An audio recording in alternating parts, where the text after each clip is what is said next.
तो चलिए बच्चों, आपका आर्यभट्ट कोचिंग में स्वागत है। और हम अर्धवार्षिक परीक्षा जो अभी आयोजित हुई है उसका पेपर जो है केमिस्ट्री का, रसायन विज्ञान का, वो सोल्व करके देखते हैं कि इसमें क्वेश्चंस किस तरीके से पूछे गए थे और क्या वेटेज रहा था और आंसर किस प्रकार से होते हैं इसमें। ठीक है, तो इसमें देखो आपके सामने स्क्रीन पे दिखाई दे रहा होगा आपको क्वेश्चन नंबर फर्स्ट क्वेश्चन है कि ताप बढ़ने पर गैसों की द्रव में विलेयता। तो हमको पता है हेनरी के नियम में के बाद हमने पढ़ा है कि गैसों की द्रव में विलेयता ताप बढ़ने पर घटती है। तो इसमें आंसर क्या आएगा? घटती है। फिर सेकंड क्वेश्चन है निम्न में से असत्य कथन है। असत्य कथन मतलब जो गलत है वो बताना है।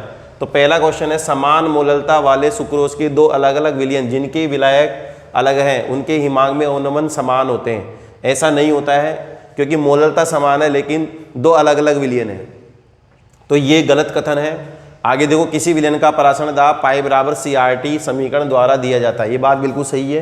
परासरण दाब का घटता हुआ क्रम, यहाँ पर परासरण दाब का घटता हुआ क्रम आपको वॉन्ट ऑफ गुणांक से देखना पड़ेगा, क्योंकि यहाँ पर वॉन्ट ऑफ गुणांक अगर आप देखेंगे BaCl2 का तो वो टूटेगा Ba2 प्लस 2Cl-।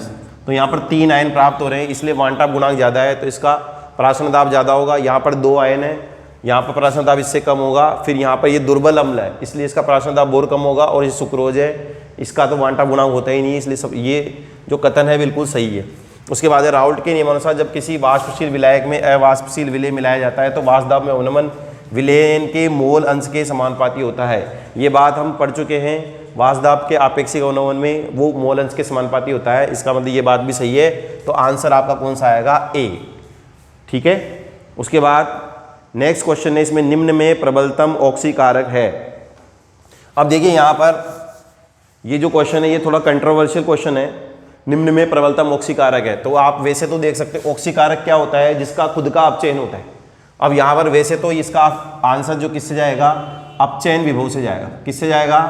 अपचयन विभव से। लेकिन आप वैसे भी आइडिया लगा सकते हो कि ये सारे धातुएं हैं और ये अधातु है। अधातु अपचयित होती है, इलेक्ट्रॉन लेना पसंद करती है, देना नहीं।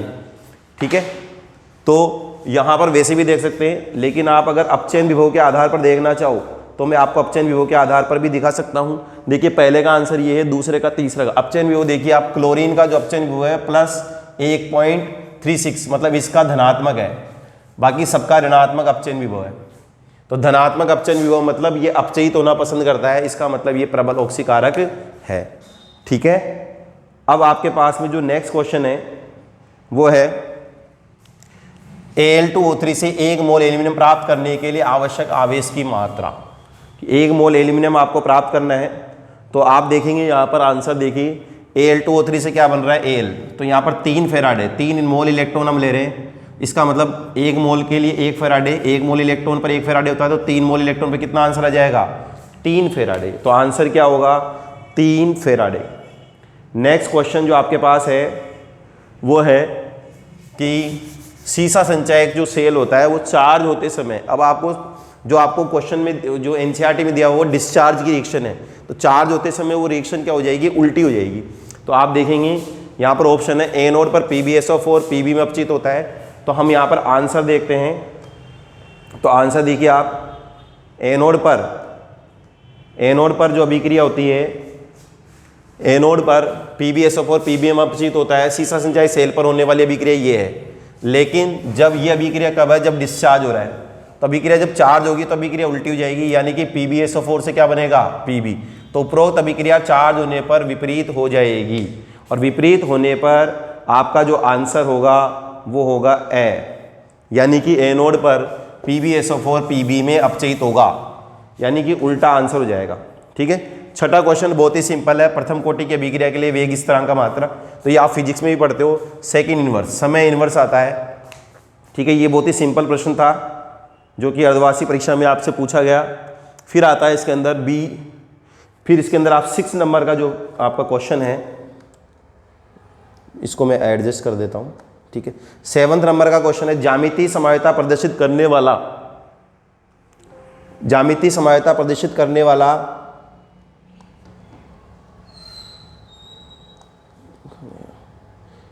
ज्यामितीय समायोजकता प्रदर्शित करने वाला आपसे पूछा गया था। ठीक है, तो हाँ, ये क्वेश्चन आपसे ज्यामितीय समायोजकता प्रदर्शित करने वाला संकुल है। तो आपको यहाँ पर एक संकुल दिखाई दे रहा है, ये ए। तो ए संकुल में आपको जो ऑप्शन दिखाई दे रहा है उसमें आप देखिए, इसमें ए संकुल, ए वाला आंसर देखिए आप, ए वाला आंसर इसमें क्या है, एम A4B2 है। तो इसमें जो समावयवी बनेगा वो इस तरीके से बनेगा, क्लोरीन या तो अपोजिट साइड हो सकता है, दो क्लोरीन, या दो क्लोरीन सेम साइड हो सकता है, इनके बीच में 90 का एंगल हो सकता है। यहाँ पर 180 का एंगल है, तो ये क्या हो गया, विपक्ष समावयवी। क्या हो गया, ये विपक्ष। और यहाँ पर 90 का है, तो ये कौन सा हो गया, समपक्ष। तो इसमें आंसर कौन सा आएगा, ए। ठीक है, नेक्स्ट क्वेश्चन जो है हमारे पास वो है कि CrH2Cl तथा CrH2O Cl Cl2H2O में किस प्रकार की समायोजकता होगी। तो आप यहाँ पर देख पा रहे हैं कि ये जो H2 है वो H2 बाहर आ गया, तो यहाँ पर जल जो कि विलायक के रूप में काम कर रहा है वो लिगेंड से एक्सचेंज हो जाता है। तो यहाँ पर कौन सा आ जाएगा, विलायक योजन समावयवता। क्या आंसर होगा यहाँ पर, विलायक योजन समावयवता। नेक्स्ट क्वेश्चन जो आपसे पूछा गया है, एल्डिहाइड की प्राथमिक अमीन से अभिक्रिया पर प्राप्त उत्पाद होगा। ये आपको एल्डिहाइड कीटोन वाले क्वेश्चन चैप्टर से है, वहाँ पर अमोनिया तथा अमोनिया के व्युत्पन्न जो आपने पढ़ा होगा, अमोनिया तथा अमोनिया के व्युत्पन्न की अभिक्रिया थी। तो वहाँ पर एल्डिहाइड प्राथमिक अमीन से अभिक्रिया करता है। ये देखिए आपका एल्डिहाइड, ये प्राथमिक अमीन से क्रिया करता है और क्या बनता है, सिर्फ क्षार। क्या बनता है, नाभिक इसने योगात्मक विलोपन टाइप की अभिक्रिया है, जल का अणु बाहर निकलता है और क्या बनता है, सिर्फ क्षार। इस तरीके से आपने पढ़ा होगा।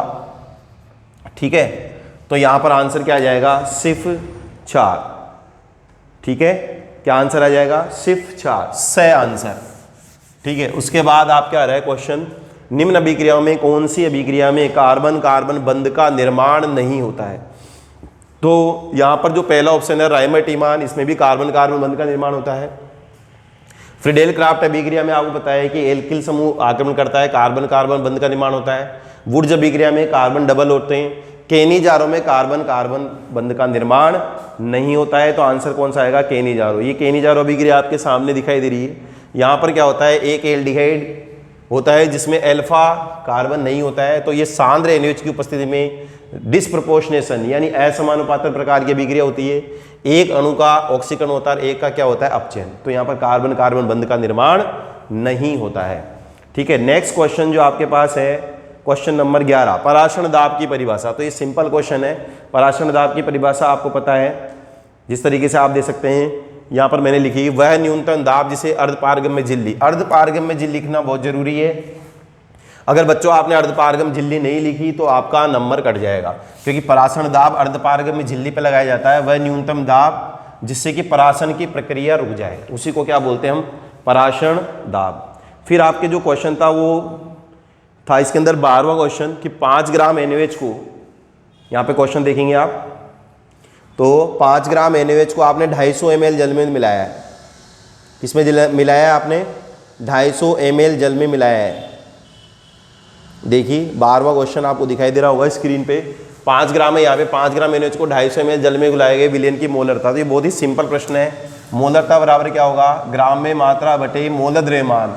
सोडियम हाइड्रोक्साइड का मोल द्रव्यमान कितना आता है, 40 ग्राम प्रति मोल। 40 × 250 × 1000। ठीक है, तो यहाँ पर आप इसको 4 से 4 मल्टीप्लाई हो जाएगा, 4 से 4 0.5 मोलर था। और आपको जानकर आश्चर्य होगा कि लास्ट से लास्ट ईयर ये राजस्थान बोर्ड का क्वेश्चन है। राजस्थान बोर्ड में सेम ही क्वेश्चन आया था ये, और सेम ही क्वेश्चन रिपीट कर दिया, विद वैल्यू भी सेम ही है। ठीक है, उसके बाद में क्वेश्चन है ईंधन सेल की संरचना का नामांकित चित्र बनाइए। तो इसमें सिर्फ चित्र बनाना था, 1 नंबर का प्रश्न है। तो चित्र आपके NCERT में दिया हुआ है, चित्र को मैंने भी आप बनाया है, देखिए आप यहाँ पर चित्र सिंपल तरीके से आप बनाएंगे। ऐसा चित्र दिया हुआ है तो आप ईंधन सेल का नामांकित चित्र बना सकते हैं। फिर क्वेश्चन है प्रोटीन का विकृतीकरण। प्रोटीन का विकृतीकरण कैसे होता है। तो आपने देखा होगा कि अंडे को जब उबाला जाता है तो अंडा ठोस हो जाता है, तो वहाँ पर प्रोटीन का क्या हो जाता है, विकृतीकरण। तो ये परिभाषा से प्रश्न था, और परिभाषा के प्रश्न में देखिए आप, प्रोटीन को गर्म करने पर या सांद्र क्षार का विलयन मिलाने पर उसकी जैविक क्रियाशीलता नष्ट हो जाती है और वो स्कंदित हो जाता है। इस क्रिया को हम क्या बोलते हैं, प्रोटीन का विकृतीकरण। और इसका उदाहरण है अंडे का उबलना और दूध का दही में बदलना। ठीक है, उसके बाद नेक्स्ट क्वेश्चन जो आपको आता है वो है बेंजीन डाइएजोनियम क्लोराइड का रासायनिक सूत्र लिखिए। तो ये आपने सेंड में अभिक्रिया पढ़ी होगी, और हमारे यहाँ पर बेंजीन डाइएजोनियम क्लोराइड एक पूरा का पूरा टॉपिक है मीन्स में। तो C6H5N2 प्लस Cl, ये होता है बेंजीन डाइएजोनियम क्लोराइड। ठीक है, उसके बाद थ्योरेटिकल क्वेश्चन है हेनरी का नियम। तो हेनरी का नियम, ये क्वेश्चन जो है विलियन चैप्टर से है, और विलियन चैप्टर में आपने पढ़ा होगा हेनरी का नियम। हेनरी के नियम जो है गैसों की द्रव में विलेयता उस पर आधारित है, और स्थिर ताप पर विलय की ज्ञात मात्रा में विलय के होने वाले गैस की मात्रा, मतलब विलय की कितनी गैस की मात्रा घुलेगी पानी में, वो किस पर निर्भर करती है? गैस के दाब पर निर्भर करती है। तो ग्राम में मात्रा किसके निर्भर करती है? दाब पर। तो आपने पढ़ा होगा P = KH × काई। KH क्या है यहाँ पर? हेनरी स्थिरांक है, and P is directly proportional to the mole fraction of the gas, मतलब मोल भिन्न के समानुपाती है। तो दाब जितना ज़्यादा होगा उतनी गैस घुलेगी। नेक्स्ट क्वेश्चन जो है बहुत ही सिंपल क्वेश्चन है, ये भी राजस्थान बोर्ड में कई बार आ चुका है। ये डी ब्लॉक का क्वेश्चन है। ZnCd तथा Hg तत्वों को संक्रमण तत्व क्यों नहीं माना जाता है? कारण दीजिए। ये प्रश्न आप 11वीं में भी पढ़ चुके हैं, 11वीं का ही प्रश्न है ये, और 12वीं का भी प्रश्न है। तो आपने देखा होगा कि जिंक, कैडमियम और मरकरी को हम इसकी संक्रमण तत्व नहीं मानते, डी ब्लॉक के तत्व मानते हैं। ये बात सही है। संक्रमण तत्व क्यों नहीं मानते? क्योंकि जिंक का अगर आप विन्यास लिखेंगे तो ये होता है 1s2 2s2 2p6 3s2 3p6 3d10 4s2। तो इसके देखो मुक्त अवस्था में और इसकी ऑक्सीकरण अवस्था में, दोनों में ही इसका जो डी कक्षक होता है वो पूर्ण भरा होता है।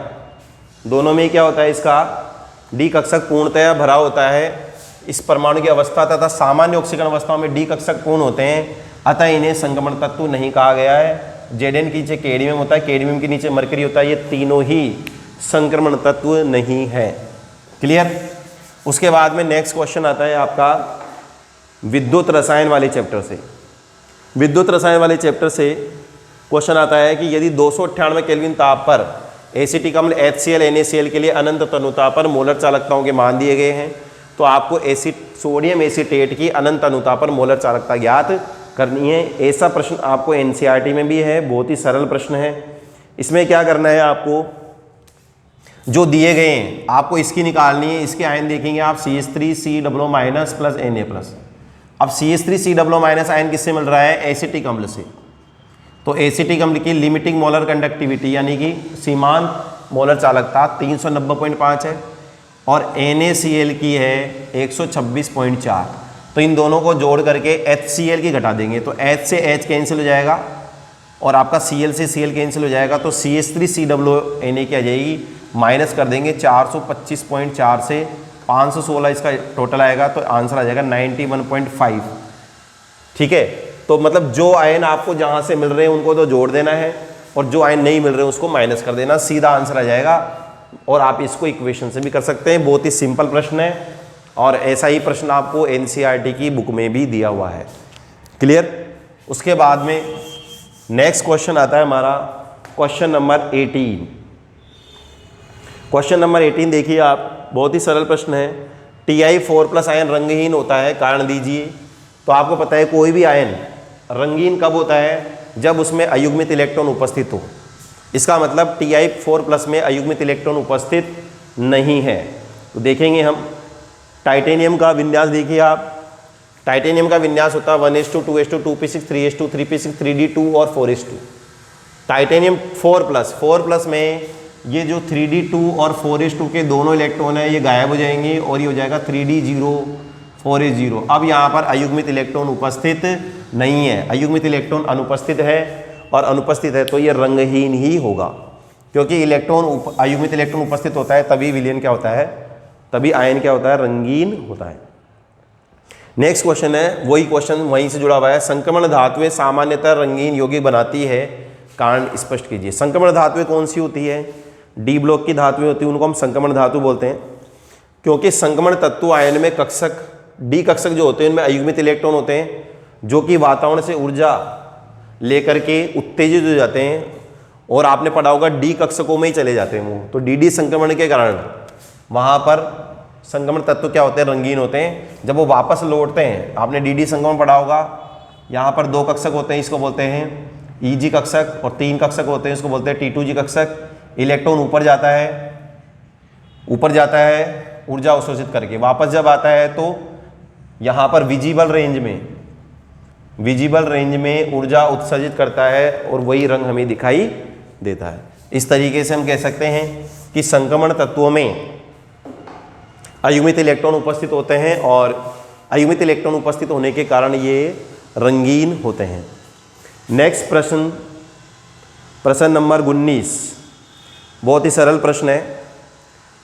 यहाँ पर आपको देखिए, आप ये क्या दिया हुआ है, बेंजीन, नाइट्रोबेंजीन दिया हुआ है। क्या दिया हुआ है, नाइट्रोबेंजीन, SnHCl। तो आप याद करिए एमीन्स बनाने की प्रथम विधि, तो अब चेन हो जाएगा यहाँ पर और ये बन जाएगा एनिलीन। क्या बन जाएगा, एनिलीन। अब आप देखिए यहाँ पर दिया हुआ है NaNO2HCl, NaNO2HCl दिया जाता है तो 0 से 5 डिग्री सेल्सियस पे, तो ये भी आपको अभिक्रिया दिखाई दे रही है, सैंडवेयर अभिक्रिया, डाईअज़ोटीकरण। तो यहाँ पर बन जाएगा बेंजीन डाईएजोनियम क्लोराइड। तो आपका जो बी होगा वो तो होगा बेंजीन डाईएजोनियम क्लोराइड, और जो ए होगा वो होगा एनिलीन। ठीक है, इस तरीके से आप इसको यहाँ पर भी देख सकते हैं। देखिए ये आपको दिखाई दे रहा है, नाइट्रोबेंजीन से एनिलीन, एनिलीन से बेंजीन डाईएजोनियम क्लोराइड। ठीक है, तो अब नेक्स्ट प्रश्न पर जाते हैं हम। नेक्स्ट प्रश्न देखिए आप, क्वेश्चन नंबर 20। क्वेश्चन नंबर 20,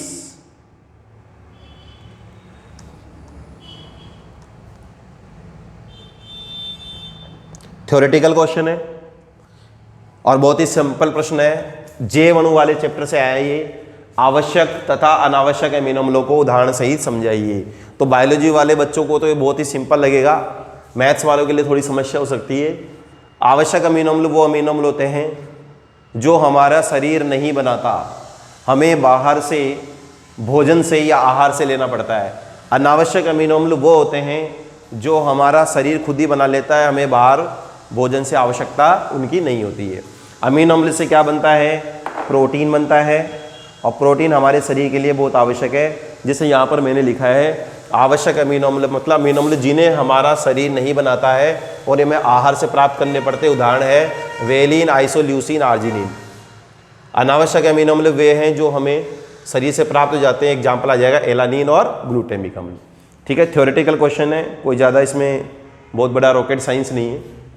यह रासायनिक अभिक्रिया जिसमें ग्लूकोज से में कार्बोनिल समूह की पुष्टि होती है। मतलब ऐसी अभिक्रिया आपको बतानी है जिससे ये पता चल जाए कि ग्लूकोज में कार्बोनिल समूह होता है। कार्बोनिल समूह क्या होता है, जिसमें CO समूह होता है। तो यहाँ पर देखिए आप, तो आपने अभिक्रिया पढ़ी होगी एल्डिहाइड कीटोन में अमोनिया व्युत्पन्न होगी अभिक्रिया। उसमें एक अभिक्रिया पढ़ी थी हमने, अभिक्रिया हाइड्रोक्सिल अमीन के साथ अभिक्रिया। तो जब ग्लूकोज की अभिक्रिया हाइड्रोक्सिल अमीन के साथ करवाई जाती है तो ऑक्जिम बनता है। अगर ये ऑक्जिम बनता है तो ये सबूत है, ये प्रूव है कि यहाँ पर कार्बोनिल समूह होता है। दूसरी अभिक्रिया है हाइड्रोजन साइनाइड के साथ अभिक्रिया। ये अभिक्रिया हमने एल्डिहाइड कीटोन वाले चैप्टर में पढ़ी है कि साइनोहाइड्रिन बनता है एल्डिहाइड कीटोन में।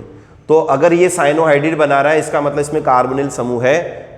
तो यहाँ पर ये साइनोहाइड्रिन बनाता है, इसका मतलब इसमें कार्बोनिल समूह है। तो ये दोनों अभिक्रियाएं आपको सिद्ध कर रही है, प्रूव कर रही है, सबूत दे रही है कि इसमें कार्बोनिल समूह उपस्थित है। ठीक है, नेक्स्ट प्रश्न जो हमारे आता है वो है संयोजकता बंध सिद्धांत के आधार पर आपको ये बताना है कि COF63- की ऑक्सीकरण अवस्था संकरण ज्यामिति चुंबकीय प्रवृत्ति बतानी है।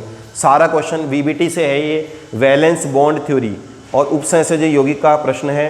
तो यहाँ पर देखेंगे आप कोबाल्ट COF63- X-3 ऑक्सीकरण अवस्था निकालने के लिए कोबाल्ट को X मानेंगे, फ्लोरीन की 6 -3 X इक्वल टू कितना आ जाएगा +3, यानी कि कोबाल्ट की ऑक्सीकरण अवस्था कितनी है +3। कोबाल्ट का आप विन्यास लिखेंगे तो आता है 3D7 4s2 4p0 4d0। अब यहाँ पर 3d7, अब कोबाल्ट 3 प्लस में 3 इलेक्ट्रॉन निकल जाएंगे तो ये बच जाएगा 3d6 4s0। क्योंकि हम जानते हैं कि फ्लोरीन एक वीक फील्ड लिगेंड है, दुर्बल लिगेंड है, तो यहाँ पर युग्मन नहीं होगा। तो संकरण में ये AsP 4s 4p और 4d कक्षक भाग लेंगे और संकरण होगा sp3d2। sp3d2 संकरण में जो ज्यामिति आती है वो आती है अष्टफल की। ठीक है, और अयुग्मित इलेक्ट्रॉन उपस्थित है। यहाँ पर देखो कितने अयुग्मित इलेक्ट्रॉन उपस्थित है, 1 2 3 और 4 अयुग्मित इलेक्ट्रॉन उपस्थित होने के कारण इस संकुल की अनुचुंबकीय होगा। अयुग्मित इलेक्ट्रॉन उपस्थित है तो अनुचुंबकीय होगा। तो ये सारे प्रश्नों के हमें आंसर मिल गए कि ऑक्सीकरण अवस्था तो +3 होगी, ज्यामिति अनुचुंबकीय, ज्यामिति चतुष्फल की होगी, अष्टफल की होगी, और अयुग्मित इलेक्ट्रॉन उपस्थित है तो अनुचुंबकीय होगा। ठीक है, इसमें कोई दिक्कत नहीं है, इंपॉर्टेंट प्रश्न है, आ सकता है, बोर्ड में भी आ सकता है आपके। ठीक है, नेक्स्ट जो क्वेश्चन है हमारा आयुपीएसी नाम को लेकर के प्रश्न वही है, उपसंयोजक यौगिक का, लेकिन आयुपीएसी नाम। आयुपीएसी बहुत सिंपल है, ये जो दिया हुआ है आपको K3Lc2O4 का होल थ्राइस, तो आप ध्यान रखेंगे ये जो लिगेंड है इसका नाम है ऑक्जिलेटो, नेगेटिव लिगेंड है तो O लगता है पीछे। तो यहाँ पर पहले आपको याद है इसके नियम, सबसे पहले धनायन का नाम लिखा जाता है, फिर ऋणायन का नाम लिखा। धनायन कौन है यहाँ पर, पोटेशियम, तो इसका जो नाम होगा वो होगा आपका पोटेशियम ट्राई ऑक्जिलेटो। क्या नाम होगा, पोटेशियम ट्राई ऑक्जिलेटो। देखो potassium tri oxalato aluminate third. और जो दूसरा वाला है वो तो बहुत ही सिंपल है, उसका नाम होगा हेक्साएमीन कोबाल्ट थर्ड क्लोराइड। कोबाल्ट की ऑक्सीकरण अवस्था इसमें 3 है और इसमें एल्यूमिनियम की ऑक्सीकरण अवस्था भी 3 है। नियम आपको याद होने चाहिए आयुपीएसी के, संकुल आयन अगर नेगेटिव में है तो एल्यूमिनेट आता है पीछे, 8 लगता है, ये आपको याद होना चाहिए। ठीक है, तो ये आयुपीएसी नोमेनक्लेचर के क्वेश्चन है। नेक्स्ट क्वेश्चन नंबर 22 में जो फर्स्ट क्वेश्चन है वो आपको ऑर्गेनिक केमिस्ट्री से है, और ऑर्गेनिक केमिस्ट्री में आपसे क्वेश्चन पूछा है कि प्रोडक्ट क्या बनेगा। तो बहुत ही सिंपल क्वेश्चन है सारे, ये चारों क्वेश्चन देखेंगे आप। फर्स्ट क्वेश्चन, निर्जल AlCl3 अगर आपको दिखाई दे रहा है कहीं भी तो आपके दिमाग में क्लिक कर देना चाहिए कि ये फ्रीडेल क्राफ्ट रिएक्शन है। ठीक है, दूसरा KCN है तो यहाँ पर साइनाइड न्यूक्लियोफाइल है तो ये न्यूक्लियोफिलिक सब्स्टिट्यूशन रिएक्शन होगी। शुष्क ईथर और सोडियम दिखाई दे रहा है, एल्किल हैलाइड दिखाई दे रहा है या एरिल हैलाइड दिखाई दे रहा है, तो अभिक्रिया कौन सी होगी, वुड्स। कौन सी होगी यहाँ पर, वुड्स। यहाँ पर कौन सी होगी, नाभिक स्नेही प्रतिस्थापन। ठीक है, यहाँ पर कौन सी होगी, फ्रीडेल क्राफ्ट। नाम नहीं दिया गया लेकिन आपको पता होना चाहिए कि फ्रीडेल क्राफ्ट रिएक्शन है ये। ठीक है, और ये जो मैग्नीशियम शुष्क ईथर है इसका मतलब कौन सी अभिक्रिया है, ये आपको ग्रिग्नार अभिकर्मक पूछ रहा है। क्या पूछ रहा है, ग्रिग्नार अभिकर्मक पूछ रहा है। तो इसके जो उत्पाद हैं वो कुछ इस तरीके से हैं। देखिए फर्स्ट अभिक्रिया है, उसमें क्या बनेगा, टोलुइन। क्या बनेगा, टोलुइन, CH3 यहाँ पर जुड़ जाएगा। दूसरी अभिक्रिया में CH3CH2CN साइनाइड जुड़ जाएगा, और तीसरे अभिक्रिया में डाइफेनिल बनेगा क्योंकि यहाँ पर वुड्स अभिक्रिया है, और लास्ट वाले में बनेगा CH3MgI क्योंकि ये ग्रिग्नार अभिकर्मक वाली अभिक्रिया आपसे पूछी गई है। ठीक है, तो इस तरीके से प्रश्न बहुत ही सरल और इम्पोर्टेंट बन जाता है। फिर थ्योरेटिकल क्वेश्चन है, DDT का पूरा नाम और रासायनिक संरचना लिखिए। ये भी राजस्थान बोर्ड में आता रहता है प्रश्न। DDT क्या है, डाइक्लोरो डाइफेनाइल ट्राइक्लोरो इथेन। तो एक तो आपको इसका पूरा नाम याद होना चाहिए। पूरा नाम देखेंगे आप, पूरा नाम है डाइक्लोरो। अब डाइक्लोरो में भी यहाँ पर पैरा पैरा डैश होता है, वो किस तरीके से मैं नाम बताऊंगा आपको। Para para dichloro diphenyl diphenyl trichloro ethane. तो अब इसको नाम बनाना आना चाहिए। एथेन है ना पीछे, तो 2 कार्बन बनाएंगे आप। फिर ट्राइक्लोरो तो 1 कार्बन पे 3 क्लोरीन लगाएंगे। फिर लिखा हुआ है पैरा पैरा डैश यानी 2 बेंजीन होगा। इस तरीके से याद करेंगे आप, पैरा पोजीशन पे क्लोरीन और पैरा पोजीशन पे क्लोरीन, यहाँ पर हाइड्रोजन। ये आपका स्ट्रक्चर तैयार हो गया DDT का। देखो पीछे से चलेंगे, एथेन ट्राइक्लोरो, फिर para para dash dichloro diphenyl. ठीक है, इस तरीके से DDT का स्ट्रक्चर कई बार राजस्थान बोर्ड में पूछा भी जाता है और आपको याद भी होना चाहिए, NCERT में भी दिया हुआ है। ठीक है, नेक्स्ट क्वेश्चन जो आता है आपको, ये क्वेश्चन थोड़ा रटने वाला क्वेश्चन था कि पेट्रोल के स्थान पर प्रयुक्त एल्कोहल या ईथर का मिश्रण, मतलब पेट्रोल की जगह पर आप एल्कोहल और ईथर का मिश्रण काम में लेते हैं, उसको क्या बोलते हैं, उसको बोलते हैं नेटेलाइट। ये NCERT से थोड़ा सा बाहर से क्वेश्चन है, नेटेलाइट बोलते हैं इसको। क्या बोलते हैं, नेटेलाइट। सेकंड क्वेश्चन आपसे पूछा गया है फिनोल की क्लोरोफॉर्म तथा KOH से अभिक्रिया। अब आपके दिमाग में आ जाना चाहिए कि फिनोल, क्लोरोफॉर्म और KOH, इसका मतलब कौन सी अभिक्रिया, राइमर-टीमान अभिक्रिया है। कौन सी अभिक्रिया है, राइमर-टीमान। उसने डायरेक्ट नाम देके नहीं पूछा है। तो राइमर-टीमान अभिक्रिया में आपको पता है कि जो सैलिसैल्डिहाइड बनता है, ऑर्थो पोजीशन पर एल्डिहाइड लगता है, और यहाँ पर ये जो क्लोरोफॉर्म है इसमें जो हाइड्रोजन होता है वो अम्लीय हो जाता है, जो क्षार के साथ अभिक्रिया करके CCl3 माइनस देता है, और यहाँ पर क्लोरीन माइनस निकलेगा और डाइक्लोरोकार्बन इलेक्ट्रॉन स्नेही पैदा होता है। ये क्वेश्चन आपसे नीट और जेईई में भी पूछा जा सकता है, बोर्ड में इसकी क्रियाविधि नहीं है। डाइक्लोरोकार्बन इलेक्ट्रॉन स्नेही है, और इलेक्ट्रॉन स्नेही कहाँ पर आक्रमण करता है आपको पता है, ऑर्थो और पैरा पे।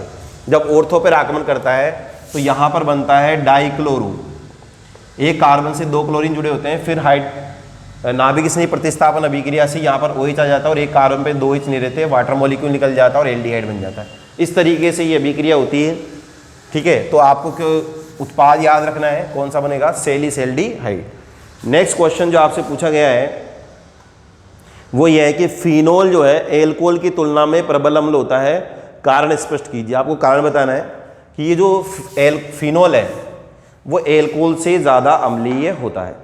तो देखिए इसमें आपको पता है अम्लता हम किससे देखते हैं, संयुग्मी क्षार से। तो फिनोल का जो संयुग्मी क्षार बनता है वो बनता है फिनोक्साइड आयन, ये होता है फिनोक्साइड आयन। क्या होता है ये, फिनोक्साइड आयन। और एल्कोहल का जो संयुग्मी क्षार बनता है वो बनता है एल्कोक्साइड आयन। अब अगर एल्कोक्साइड आयन की ये संयुग्मी क्षार है, क्या है ये, संयुग्मी क्षार, ये भी क्या है, संयुग्मी क्षार। इन दोनों संयुग्मी क्षार में ये ज़्यादा स्थायी है क्योंकि इसमें अनुनाद दिखाई दे रहा है आपको, double single lone pair negative charge है, तो इसमें अनुनाद है, इसमें अनुनाद नहीं है, तो ये ज़्यादा स्थायी है। तो ये तो जब ज़्यादा स्थायी है तो ये तो यही बनना पसंद करेगा, इसका मतलब फिनोल ज़्यादा अम्लीय है। तो हम कह सकते हैं कि फिनोल का जो संयुग्मी है फिनोक्साइड आयन वो ज़्यादा स्थायी होने के कारण फिनोल ज़्यादा अम्लीय है। हम संयुग्मी क्षार से अम्लता का स्थायित्व देखते हैं। नेक्स्ट प्रश्न जो आपके सामने है वो है फिनोल से सैलिसिलिक अम्ल बनाने की केवल रासायनिक समीकरण देनी है, आपको कोई क्रियाविधि नहीं बतानी है। ये फिर अगेन नेम रिएक्शन है लेकिन सीधे नहीं है ये, इसको बोलते हैं कोल्बे अभिक्रिया। क्या बोलते हैं इसको हम, कोल्बे अभिक्रिया। आपको दिखाई दे रही होगी कोल्बे अभिक्रिया, यहाँ पर आपने पढ़ा होगा फिनोल में CO2 के साथ अभिक्रिया कराते हैं। CO2 यहाँ पर क्या होता है, दुर्बल इलेक्ट्रॉन स्नेही है जो ऑर्थो अवस्था पर आक्रमण करता है और इस तरीके से सैलिसिलिक अम्ल का निर्माण होता है। सीधी अभिक्रिया है कोल्बे अभिक्रिया, आप इसको डायरेक्ट NCERT से देख सकते हैं। नेक्स्ट जो प्रश्न है, ये प्रश्न भी राजस्थान बोर्ड में कई बार घूम घूम के आता है। यहाँ पर ये जो एल्कोहल है, इस एल्कोहल में देखिए आप विलोपन अभिक्रिया भी हो सकती है और प्रतिस्थापन भी होती है, लेकिन तापमान का प्रभाव है। 413 केल्विन ताप पर यानी कम ताप पर ये नाभिक स्नेही प्रतिस्थापन अभिक्रिया होती है और ईथर का निर्माण होता है। किसका निर्माण होता है, ईथर का। हाँ, अगर इसमें आपको 443 केल्विन दिया होता तो आप एल्कीन बनाते, लेकिन आपको 413 दिया हुआ है इसलिए आप क्या बनाएंगे, ईथर। ये भी NCERT की अभिक्रिया है लेकिन ये कई बार बोर्ड में पूछी गई है। सेकंड जो अभिक्रिया है यसदरज का मतलब होता है जिंक, और ये अभिक्रिया आपको दी हुई है। यहाँ पर ZNO बनेगा और क्या बनेगा, बेंजीन। बेंजीन प्लस ZNO बनता है, बेंजीन बनाने की अभिक्रिया है। NCERT में बिल्कुल सीधी सीधी हुई है, आप उसको आराम से कर सकते हैं। नेक्स्ट जो क्वेश्चन है क्वेश्चन नंबर 25, किसी रासायनिक अभिक्रिया के लिए अर्धायुकाल की परिभाषा। अब ये तो सीधी परिभाषा है अर्धायुकाल की, आप फिजिक्स में पढ़ते हैं। अर्धायुकाल क्या होता है, वह समय जिसमें क्रियाकारक जो होता है उसका मान शुरुआत से आधा हो जाए, यानी 6 होते हुए किसी तत्व का वह समय जिसमें तत्व अपनी मूल मात्रा यानी जो मेन मात्रा है जो शुरू में थी उससे आधी हो जाए, वह समय क्या कहलाता है, अर्धायुकाल कहलाता है। फिर दूसरा प्रश्न आपके सामने है कि सिद्ध कीजिए। अब ये सिद्ध करने वाला प्रश्न जो है कई बार आता है, NCERT बुक में भी दिया हुआ है कि 75% अभिक्रिया को संपन्न होने में लगने वाला जो समय है वो अर्धायुकाल का दुगना है। हमें ये सिद्ध करना है, तो ये सिद्ध करना बहुत ही सिंपल है। आपको पता है कि 75%, ये ऊपर वाला देखिए आप, T हाफ, आपको पता है अर्धायुकाल का क्या फॉर्मूला है, 0.693/K, और प्रथम कोटि की अभिक्रिया के लिए जो फॉर्मूला आता है वो आता है KT = 2.303 log R0/RT। ये R0 क्या है, प्रारंभिक सांद्रता। अगर इस प्रारंभिक सांद्रता को आप 100 मान लेते हैं तो आपको पता है 75% अभिक्रिया तो संपन्न हो चुकी, तो पहले कितनी थी 100, 75 खत्म हो गई तो बची कितनी 25। तो ये जो RT है, what is this RT, RT क्या है, T समय बाद सांद्रता, वो तो 25 ही बची है। तो ये हो गया आपका फॉर्मूला 2.303 log 100/25/K। 25 से ये 4 बार कट जाएगा और 4 को हम 2 की पावर 2 लिख सकते हैं लोग अपॉन के। तो ये हो गया T75 अपॉन T50%। ये तो T75 हो गया अपॉन T50% मतलब अर्धायुकाल के से के, क्योंकि ये नियतांक है। और जब आप ये 0.693 को आप डिवाइड करोगे तो ये वैल्यू आएगी आपके 2 के बराबर। तो ये प्रूव हो जाता है कि 75% रिएक्शन होने में कितना समय लगता है, अर्धायुकाल का दुगना। आप इसको दूसरे तरीके से भी कर सकते हो, जैसे आप होता है 100 से 50 होने में 1 अर्धायुकाल लगता है, 50 से 25 होने में 2 अर्धायुकाल लगता है। ठीक है, ऐसे तो लॉजिकली तो कर सकते हो आप, पर फॉर्मूले में आपको बोर्ड वाले को तो लिख के बताना पड़ेगा। ठीक है, तो 1 अर्धायुकाल का दुगना समय लगता ही है इसमें। क्लियर। नेक्स्ट जो क्वेश्चन आपके सामने है वो है क्वेश्चन नंबर 26। Question number 26। तो क्वेश्चन नंबर 26 में आपको पता है इसमें और का ऑप्शन भी होगा शायद। ठीक है, क्वेश्चन नंबर 26, अभी तो 25 ही चल रहा है। तो इसमें पहला क्वेश्चन आता है, प्रथम कोटि के बीक रैली अर्धायुकाल 6.93 सेकेंड है। तो वेग स्थिरांक, तो वेग स्थिरांक का फॉर्मूला पता है आपको, k = 0.693 अपॉन टी हाफ। तो वेग स्थिरांक कितना जाएगा 0.693 अपॉन 6.93। तो इसको आपको सिर्फ डिवाइड करना है और कुछ नहीं करना है। तो ये बहुत ही सिंपल क्वेश्चन है। देखिए आपके पास आंसर आ जाएगा 0.1 सेकेंड इनवर्स। सेकेंड इनवर्स जो है इस वेग नियतांक की इकाई होगी। ठीक है, नेक्स्ट जो क्वेश्चन है, नेक्स्ट क्वेश्चन है अभिक्रिया की कोटि तथा आणविकता में 2 अंतर। तो ये एक थ्योरेटिकल क्वेश्चन है कि कोटि और आणविकता में क्या अंतर है। तो इसको हम पढ़ लेते हैं एक बार। देखिए कोटि और आणविकता में, कोटि एक प्रायोगिक मान है, आपको पता है। अभिक्रिया के वेग को प्रभावित करने वाले अणुओं की संख्या क्या कहलाती है, कोटि। अणुओं की कोटि, और कोटि प्रायोगिक मान है, ये वेग नियमों पर आधारित है। इसका मान 0 हो सकता है, पूर्णांकों में हो सकता है, आधा हो सकता है, 2 हो सकता है। आणविकता एक थ्योरेटिकल मान है, सिद्धांतिक मान है, जो क्रियाकारक अणुओं की संख्या में होता है। सिद्धांतिक मान है, इसका मान कभी भी 0 नहीं होता, इसका मान पूर्णांकों में होता है हमेशा। ठीक है, तो ये कुछ अंतर है जो आपको याद रखने हैं। नेक्स्ट क्वेश्चन आता है कि प्रथम कोटि अभिक्रिया के लिए समाकलित वेग समीकरण व्युत्पन्न कीजिए। तो ये बहुत ही थ्योरेटिकल क्वेश्चन है, मतलब एक तरह से डेरिवेशन वाला क्वेश्चन है। तो डेरिवेशन आपको वैसे तो याद ही होगा कि रेट इक्वल टू के r0 की पावर 1 माइनस dr/dt कर देंगे, फिर इसकी घात 1 आएगी क्योंकि कोटि 1 है, फिर जो समाकलन एक तरफ ले आएंगे dr/r k dt, फिर माइनस को इधर ले जाएंगे, इंटीग्रेशन करेंगे, समाकलन लगेंगे। समाकलन में यहाँ पर लिमिट नहीं है तो समाकलन स्थिरांक आएगा। इस समाकलन स्थिरांक का मान कैसे निकालेंगे, t = 0 पर जो सांद्रता है वो r0 यानी प्रारंभिक सांद्रता है, इसका मान यहाँ पे रखेंगे। तो इसका जो इंटीग्रेशन करते हैं ln RT आता है। तो t = 0 पर इस i का वैल्यू कितना आ जाएगा, ln R0। इस i के वैल्यू को हम यहाँ पर रख देंगे तो हमारे पास फॉर्मूला आ जाएगा। इसको अरेंज करेंगे तो ln R0 minus ln RT = KT। ठीक है, इसको आप डेरिवेशन कर सकते हैं आगे। ठीक है, तो ये सिंपल क्वेश्चन है, डेरिवेशन आपको सभी ने किया होगा, ये बुक में भी दिया हुआ है और इम्पोर्टेंट भी है। ठीक है, इसमें कुछ ज़्यादा है नहीं समझाने वाली बात। अब आता है नेक्स्ट कि प्रथम कोटि की अभिक्रिया के लिए वेग स्थिरांक दिया हुआ है, तो अभिक्रिया का अर्धायुकाल। तो ये वही सेम क्वेश्चन है, आपको अर्धायुकाल निकालना था।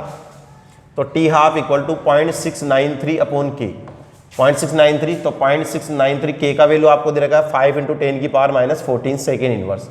आप इसको डिवाइड करेंगे और आपके पास आंसर आ जाएगा। और आंसर कितना आएगा, ये देखिए आंसर आएगा आपके 1.386 × 10⁻13, 1.386 × 10⁻13 सेकेंड इनवर्स।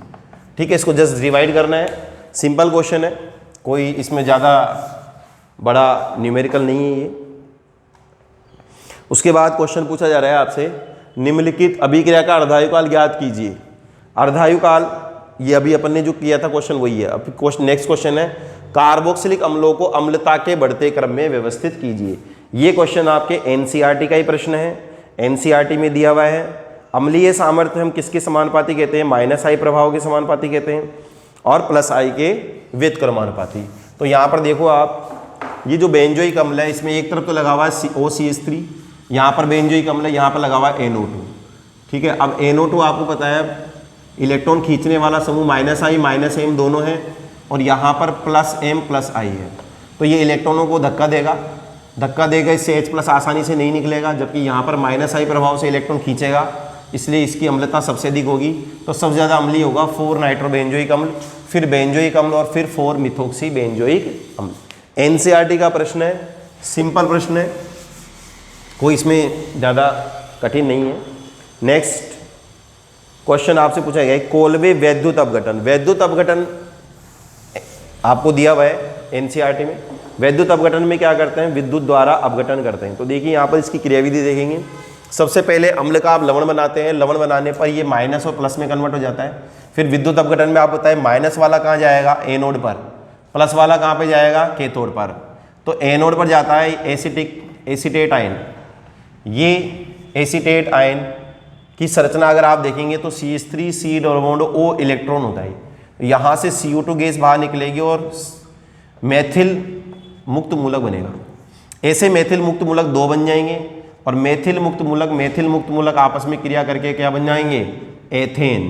क्या बनाएंगे, एथेन। इसलिए कहा जाता है कि अम्ल के एल्किल समूह के दुगने कार्बन वाला एल्केन प्राप्त होता है हमें, ठीक है, एनोड पर। कैथोड पर कोई इंपॉर्टेंट नहीं, कैथोड पर हाइड्रोजन गैस मिलेगी क्योंकि सोडियम बन रहा है। सोडियम पता है आपको, पानी में डालते हैं तो हाइड्रोजन गैस मिलती है। हमें जो एल्केन प्राप्त होगी वो कहाँ पर प्राप्त होगी, एनोड पर, ठीक है। तो ये एल्केन के बनाने की विधि भी है जो आपने 11th क्लास में भी पढ़ी होगी, ठीक है। नेक्स्ट जो क्वेश्चन आता है वो आता है आपका केनी-जारो अभिक्रिया की सिर्फ रासायनिक समीकरण। तो इसको मैं पहले भी समझा चुका हूँ। केनी-जारो अभिक्रिया क्या होती है, जिसमें अल्फा हाइड्रोजन नहीं हो, 2 अणु लेंगे, सांद्र NaOH की उपस्थिति में एक अणु का तो बन जाएगा एल्कोहल और एक अणु का क्या बन जाएगा, अम्ल, ठीक है। यहाँ पर ये असमानुपातन प्रकार की अभिक्रिया है, रेडॉक्स अभिक्रिया है, ऑक्सीकरण अपचयन। तो यहाँ पर तो हो रहा है अपचयन और यहाँ पर क्या हो रहा है, ऑक्सीकरण। सिर्फ आपको समीकरण देना है, क्रियाविधि वहाँ पर नहीं देना है, ठीक है। उसके बाद नेक्स्ट आता है निम्नलिखित अभिक्रियाओं को संपन्न कीजिए। तो देखिए ये बहुत ही सरल अभिक्रिया है। यहाँ पर ये हाइड्राजीन है, क्या है ये, हाइड्राजीन। और अगर आपको डाइएथिल ग्लाइकोल दिया है, इसका मतलब ये वोल्फ-किश्नर अभिक्रिया है। कौन सी है, वोल्फ-किश्नर अभिक्रिया। और वोल्फ-किश्नर अभिक्रिया में आपको पता है ये जो CO समूह है ये किस में बदल जाता है, CH2 समूह बदल जाता है और एल्केन बनाने की विधि है। ये आपको क्रोमिल क्लोराइड दिया हुआ है CrO2Cl2, तो आपको याद होगा इटार्ड अभिक्रिया है। ये कौन सी अभिक्रिया है, इटार्ड। इसमें क्या होता है, ये जो CH3 समूह है टोलुइन का, ये किस में बदल जाएगा, एल्डिहाइड समूह में बदल जाएगा। बाकी NO2 उस तरीके से रहेगा। ये देखो यहाँ पर ये जो है H3C ट्रिपल बॉन्ड C दिया हुआ, एल्काइन है। ये क्या है, एल्काइन। मरकरी की उपस्थिति में जल योजन हो रहा है H2SO4 की उपस्थिति में। तो मार्कोनिकॉफ नियम के अनुसार OH यहाँ पर आएगा और H यहाँ पर आएगा डबल बॉन्ड। अब यहाँ पर चलावयवता होती है, अगर आपने समावयवता पढ़ रखी हो, चलावयवता, तो चलावयवता में क्या होगा, ये जो हाइड्रोजन है ये इसके पास चल जाएगा, डबल बॉन्ड इसके पास आ जाएगा, तो ये बन जाएगा CH3 C double bond CH3। Acetone ketone का निर्माण होगा। किसका निर्माण होगा, एसीटोन और कीटोन का। इस तरीके से ये अभिक्रिया आप करेंगे और ये सब बुक्स में दी हुई है और इम्पोर्टेंट भी है, बोर्ड के लिए भी इम्पोर्टेंट है और अर्धवार्षिक परीक्षा में तो खैर आई गई है आपके। नेक्स्ट इसके अंदर एक लास्ट अभिक्रिया, लास्ट क्वेश्चन है। ये जो डबल बॉन्ड है, इस डबल बॉन्ड का ऑक्सीकरण होगा और प्रबल ऑक्सीकार रहेगा तो अम्ल पे जाके रुकेगा, इसलिए इसका नाम होगा एडिपिक अम्ल। एडिपिक अम्ल का निर्माण होगा इसमें, प्रबल ऑक्सीकरण, ठीक है। तो इस तरीके से मैंने एक शॉर्ट में आपको पूरा अर्धवार्षिक परीक्षा का जो हमारा पेपर है वो पूरा सोल्व करके बताया, जिससे कि आप लोग वार्षिक परीक्षा में भी इसका ध्यान रख पाएँ। इसमें से कुछ क्वेश्चन वार्षिक परीक्षा में भी आपके मिलेंगे, बोर्ड के सारी इंपॉर्टेंट क्वेश्चन है, इसमें कोई दिक्कत नहीं है। और ये हमारे चैनल को आप लाइक करें, सब्सक्राइब करें। आर्यभट्ट कोचिंग संस्थान निवाई डिस्ट्रिक्ट टोंक से हमने ये वीडियो अपलोड किया है, ठीक है। थैंक यू, धन्यवाद।